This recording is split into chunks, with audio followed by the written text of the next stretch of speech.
Mbote nabiso, mbote bisika nyoso tu bozali. Ezali esengo mingi ya kozala lisusu liboso na bino. Nalingaki tomeka ko partager sujet oyo titre na biso totie la profondeur de la repentance. Repentance ezali kombo moko oyo ezana minoko na biso nyoso tu lobarango. Mais esala makake eloko oyo elobamaka mingi signification nango profondeur nango mingi toyebaka te. Comme eloko moko ya motuya yango tokozwa temps tokobana kosala ba video mo ya mike 15-20 minutes ekozala temps sous 5-6-7 po tokoka kokende nango tina suka. Repentance na lingala eza mbongwana. Conversion pe na lingala eza mbongwana. Naître de nouveau kobotama na famille ya Yesu Masia ezali pe mbongwana. Mais repentance tokotala yango totala différence nini o eza na bakati na bambongwana na nyoso tu. Mutu akoki kobotama na famille ya Nzambe te soki aleki na repentance te. Mutu akoki ko se convertir te soki aleki na repentance te. Lelo oyo ezana biso ebele to utilizaka terme moko oyo ezalaka kitoko mingi te. Tolobaka ngana sambelaka. Mais kosambela eza malamu. Mais Nzambe aza na posa ya batu basambela te. Nzambe aza na posa batu babongwana baza kosambela. Mais tellement sikoyo tobongwana kate, yango to se camouflaka derrière moana na bongwana. Tokomeka kotalisa yango po toko comprendre la repentance. Mbongwana, mbongwana yango ezali ya ndenge nini. Mutu akoki kozala uni na Nzambe te soki a se repentir te. Akoki kozala uni na Saint-Esprit te soki a se repentir te. Akoki kozala uni na la parole de Dieu te soki a se repentir te.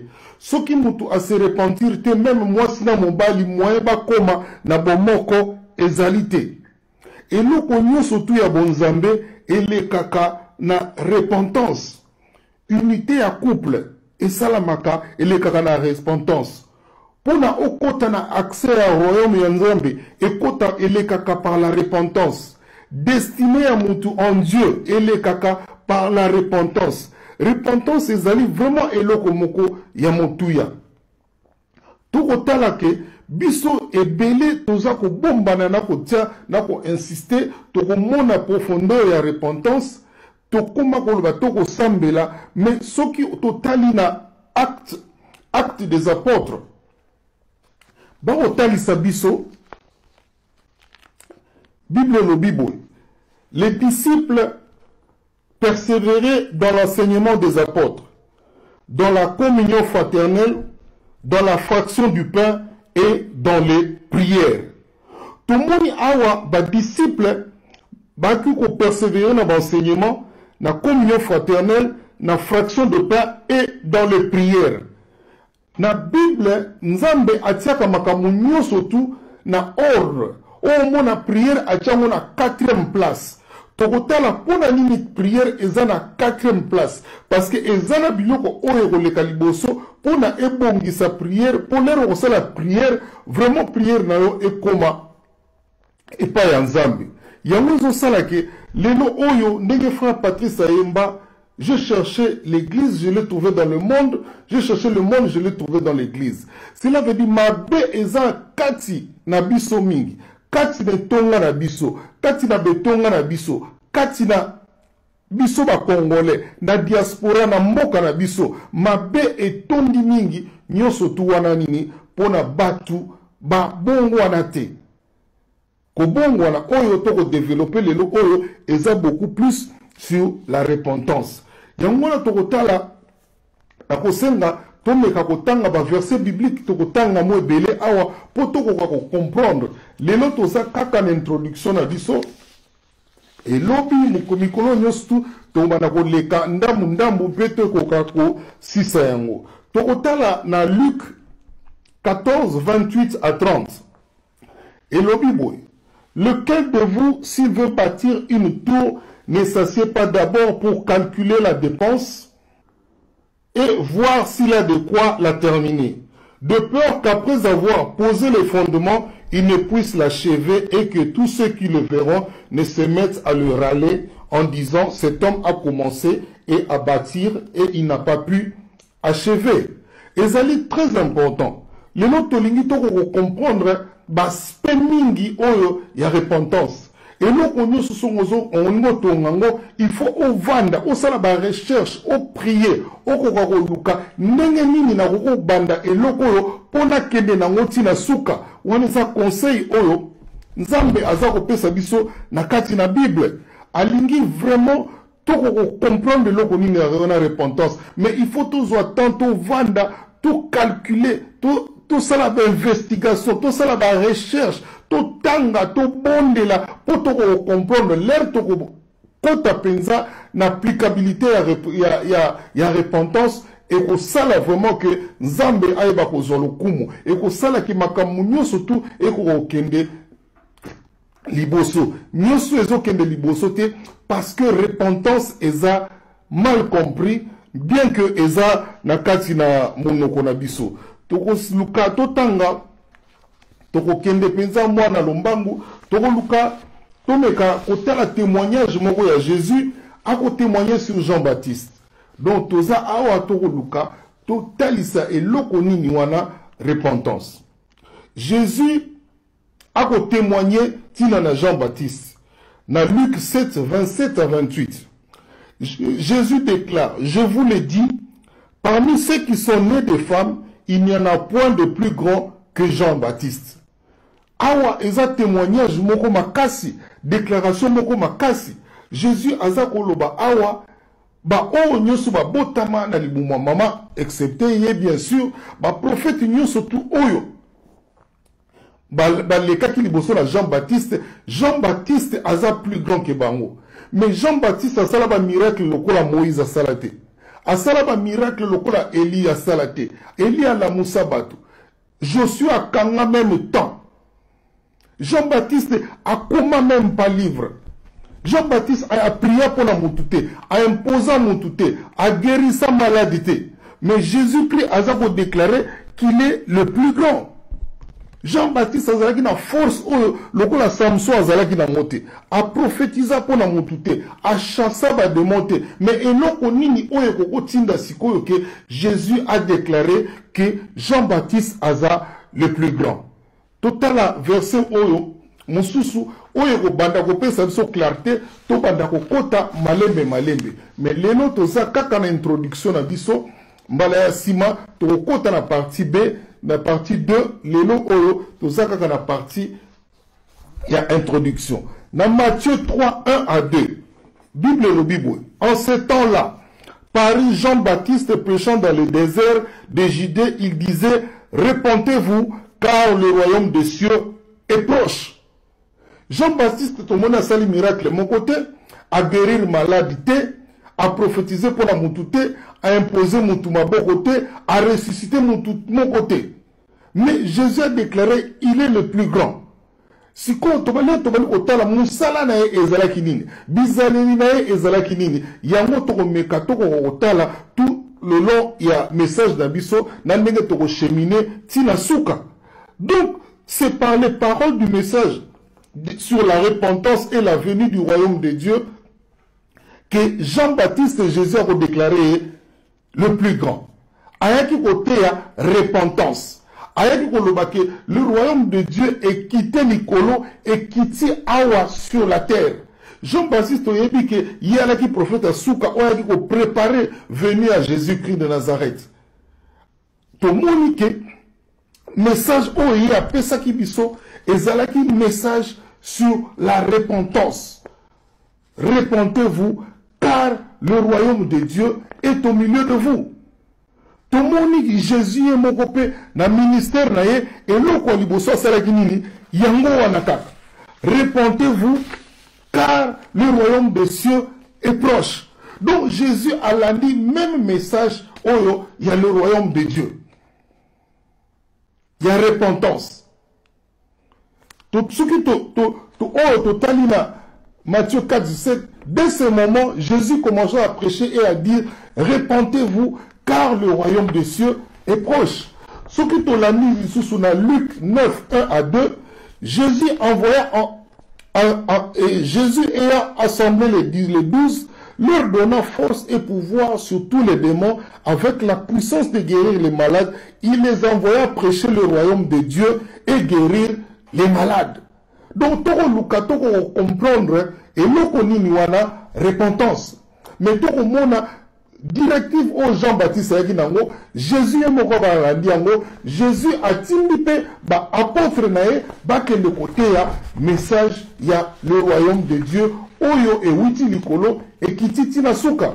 Toko tala na acte des apôtres 20, 24, 26. Oyo apôtre Paul. Mais je ne fais pour moi même aucun cas de ma vie, comme si elle m'était précieuse, pourvu que j'accomplisse ma course avec joie et le ministère que j'ai reçu du Seigneur Jésus, d'annoncer la bonne nouvelle de la grâce de Dieu. Et maintenant, voici, je sais que vous ne verrez plus mon visage, vous tous au milieu desquels j'ai passé en prêchant le message du royaume de Dieu. Donc, à tout le monde, message au ezako il y a christianisme message oyo nzambe alingi eza message ya royaume oyo eza pour venir na la repentance. Il est vraiment important de comprendre que message sur le royaume de Dieu, message sur la repentance ezotéamate. Ce qui totali na Matthieu 6 33. Cherchez premièrement le royaume et la justice de Dieu, et toutes ces choses vous seront données par-dessus. Ne vous inquiétez donc pas du lendemain, car le lendemain aura soin de lui-même. À chaque jour suffit sa peine. À la directive aujourd'hui, cherchez premièrement le royaume et la justice de Dieu. Oh, Jean-Baptiste Alobaki, on a au côté d'un royaume, tu dois te repentir. Repentez-vous car le royaume de Dieu est là. Le royaume de Dieu est proche. Alors tout le monde va chercher premièrement. Donc, message à Jean-Baptiste sur la repentance est allé premièrement. Et loko oyo, ngaïnayo, il faut tout ça là, yaliboso. Lelo oyo, au lieu de chercher premièrement le royaume et la justice de Dieu, mais lelo oyo biso tokoma koluka makambu oyo ya mokili oyo tokoma koluka baposa na biso. Or message ya Jean-Baptiste eloko esalaki ke babenga ye le plus grand parce que ayaki na message ya la repentance, le royaume de Dieu est proche. Awa tomoni eloko ya liboso ya mwana ya Nzambe toluka nanu bokonzi ya Nzambe. Sikoyo, biso toza koluka nanu mabala. Biso toza luka nanu misala. Biso toza luka nanu baposa na biso ya awa na mokili. Mais hors directive ya Nzambe, toluka nanu message ya royaume eyaka nanu koluka baposa ya Nzambe na kati na royaume na ye. Na Colossiens 3:1 et le Bible. Si donc vous êtes ressuscité avec Christ, cherchez les choses d'en haut où Christ est assis à la droite de Dieu. Affectionnez-vous aux choses d'en haut et non à celles qui sont sur la terre. Et ça pour se répéter kaka nenemoko. Biso batuto yambi Yesu Masiya, il faut tout lukana biloko oyo ya bokonzi na Nzambe. La question à se poser est loko nini yango sikoyo ezalaka na bokonzi ya Nzambe. Et loko nini ezana royaume ya Nzambe. Et loko nini oyo biso il faut tout luka. Tokotala ndenge totali prière eza la 4e position. Est-ce que na royaume ya Nzambe prière ezalaka? Prière ezalaka te kuna adoration mutu ezalaka. Donc prière ekokozala na place ya liboso te. Prière est très important, mais ekoki kozala na place ya liboso te. Yango te totalaki na acte wana, tomonaki ezalaki na 4e place. Parce que ezala biloko oyo koya kopesa yango makasi pour mer ngai na yo tokobondela prière wana est percée. Mais lelo oyo tokoluka nanu biloko oyo ya se. Est-ce que injustice ezalaka na bokonzi na Nzambe na royaume Nzambe ezalité? Justice mutu eza na royaume Nzambe. Est-ce que le mariage na royaume ya Nzambe ezali? Le mariage ezalité. Mais ngai na yo na souci na biso ya liboso ezala na bala. Or na royaume ya Nzambe mariage ezalaka te. Eloko nini devoir oyo ifoto zala nango to banda koluka eloko moko to comprendre eloko nini oyo ezana bokonzi na Nzambe oyo Matthieu 6:33 lobi cherchez premièrement le royaume et la justice de Dieu en a Colossiens totali tozala babi tozala affectionné na makambo oyo eza likolo. Est-ce que souci ezala bokonzi na Nzambe souci ezalaka te? Donc ngai na yo tokokozala na souci te. Prière totali ezalaka te na bokonzi na Nzambe. Est-ce que bademo na royaume Nzambe bazali bademo bazali basate? Mais ndenge nini ngai na yo tokoma kotia bademo kobanga bademo bazwa place ya liboso?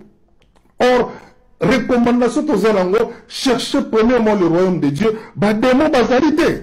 Est-ce que égoïsme ezala bokonzi na Nzambe? Ezalité na royaume Nzambe. Donc ngai na yo tokoku kozala égoïsme te. Haine ezali ezalité na bokonzi na Nzambe, amour nde mutu ezali. Voilà biloko oyo il faut toluka premièrement. Est-ce que division ezala bokonzi na Nzambe? Ezalité, mais unité nde mutu eza na royaume ya Nzambe. Voilà biloko oyo Nzambe aza ko recommander biso toluka premièrement. Et nous surtout, ça passe par la repentance. Jalousie na bokonzi na Nzambe ezalité. Impolitesse ezalité. Générosité mutu ezana nini. Donc devoir oyo ya biso ezali to banda ko luka eloko moko yango no mutu kotinda biso to bongwana. Biloko moko oyo ezana kati na royaume ya Nzambe. Objectif na biso za to tanga nyoso tuté mais to ko talisa eloko nini oyo eza na bokonzi na Nzambe eloko nini oyo eza na bokonzi na Nzambe te. Na bokonzi na Nzambe leadership ezali, soumission ezali. Yango za biloko oyo biso faut bâtir. Mais mingi tosalaka allusion na biloko oyo ya se toko mukana biloko oyo likolo te. On balobi le reste vous seront donnés par-dessus. Cela veut dire que plus tozako s'affectionner na biloko oyo likolo, plus Nzambe azako pesa biso baposa na biso ya se. Plus tozako s'affectionner na biloko oyo ya royaume Nzambe, plus mer tozo prier Nzambe azako kokisa baposa na biso. Donc lelo vraiment tozalaki na introduction. Tolingaki totalisa kaka pona nini lelo oyo désordre zakati na biso na Nzambe. Ezala ndeko moko lobaka les couples sont malades. Ba couple bango bako sala force na église. Celui qui ne sait pas bâtir sa propre maison, comment prendra-t-il soin de l'église de Dieu? Cela veut dire que makambo oya unité, il faut to bandango nanu na bandako na biso. Mais dans Matthieu 11:12 et le Bible, depuis le temps de Jean-Baptiste jusqu'à présent, le royaume des cieux est forcé et ce sont les violents qui s'en emparent. Donc, pour nous dans le royaume Nzambe, il faut qu'on se repentir. Et pour se repentir, voilà, il faut se faire violence. Violence, c'est la délinquance. Violence, c'est la koiluka koyeba liloba Nzambe, ko s'investir na liloba Nzambe, koyeba kolata liloba ya Nzambe, kotambola na liloba Nzambe, yangona violence nde oyo biso foto kosala sacrifice oyo biso tokoki kosala yangona. Donc lelo oyo tozalaki na introduction kaka pona totalisa nini wana repentance Et Tokozala sommaire na biso, donc Toko parler sur la définition et l'explication du royaume et de la repentance. Toko pesa ba explication na ngonyo surtout. Toko parler sur le péché, la séparation de l'homme avec Dieu et sa repentance. Toko parler le grand rôle du Saint-Esprit. Toko parler na l'amour de Dieu. Wala toko tala l'importance ya liloba nzambe. Toko parler sur l'homme et l'habitation soit de Dieu, soit du diable. Vous êtes le temple du Saint-Esprit. Donc, Nzamba koya rovanda kati na biso, royaume Nzambe koya rovanda kati na biso, comme peut il s'appelle diable, ayaka peut rovanda kati na batu. Toko pesa le bon modèle, il y a repentance. Il y a les détails explicatifs sur le processus de la repentance.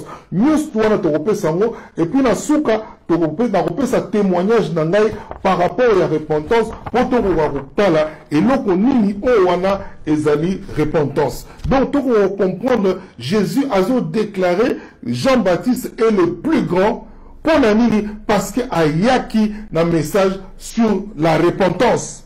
Et à l'obi la venue du royaume de Dieu. Et l'ongo Nicolo et Kiti Awanase. Et total chercher premièrement le royaume et la justice de Dieu. Et ça là nous tolu kanalu biloko oeza na bokonzi na nzambe. Yango mtoko sala kitoko okende liboso. Et loko nyo surtout et sala na bonzambe et sala maka à partir ya la repentance. Oyo ebengami mbongwama. Mbala sima tokotala différence nini eza entre la repentance ou eza mbongwana, la nouvelle naissance ou eza mbongwana et puis la conversion ou eza mbongwana. Mais nyoso tu wana bazali bana ya la repentance. Na banzi muke oyo tokokaki koloba na mukolo ya lelo ezali yango wana vraiment tokoma koloba ke na bongwana et non na sambelaka.